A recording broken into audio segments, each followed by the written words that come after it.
Is my everything बाबा बिना अनि त्यसपछि मेरो मम्मीले मलाई चाहिँ गरिराख्नुपर्छ।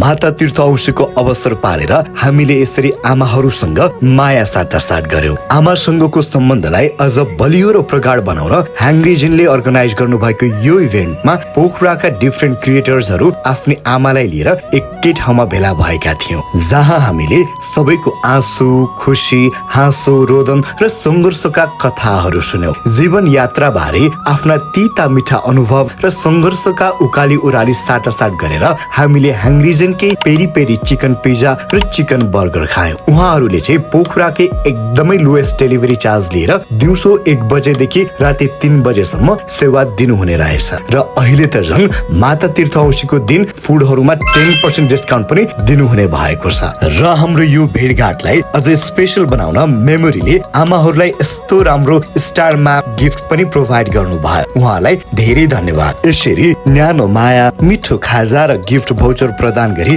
जम्का भेट गराउने अवसर जुराइदिनु भएकोमा ह्याङ्ग्रिजनलाई धेरै धेरै धन्यवाद।